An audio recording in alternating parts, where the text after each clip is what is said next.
Human ni pagawas og El Niño Watch sa pag-asa sa nakalabayng buwan. Karon El Niño Alert giisa na usab sa pag-asa. Nagpasabot kini nga 80% na ang tsansa nga masinati ang El Niño phenomenon sa musunod nga unom ka buwan. Subay niini publiko gipaimangnuan nga mangandam ng daan sa posibleng epekto niini ilabi na sa agrikultura. Ani ang report.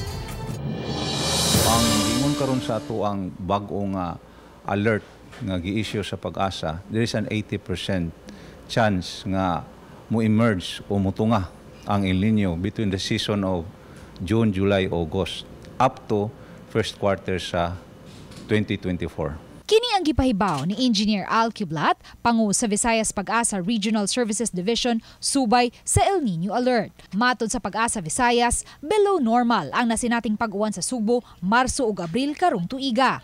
Mo-average unta og 60.9 mm nga gidaghanon sa uwan ang buwan sa Marso, apan karong tuiga anaa lang sa 19.2 mm ang gibundak nga uwan sa Subo. Samtang sa buwan sa Abril, mo-average unta og 55.6 mm nga uwan, anaa lang sa 28.8 mm ang gidaghanon sa uwan nga nasinati sa Subo. Hinuon gitataw sa Pag-asa nga dili pa kini epekto sa El Niño kay anaa pa kita sa ENSO neutral.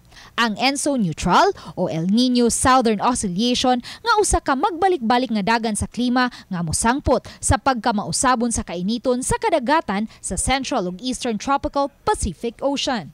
So ang March ug April below normal, tawa ta kaabot sa atong normal nga rainfall nga atong gibase sa sukod nato for the last 30 years nga sukod nato sa ulan per month. Apan karon pa lang daan, may pahimangno na ang Pag-asa nga angayang pangandaman ang posibleng epekto unya sa El Niño phenomenon sa nasod. Mag-practice na taog rain harvesting samtang naapatay mga pag-ulan kay ang number of days nga may tabo unya during El Niño ang mga pag-ulan muminos gyud na siya kayo. Uban ni Marlon Malgazo, Luan Mirondina,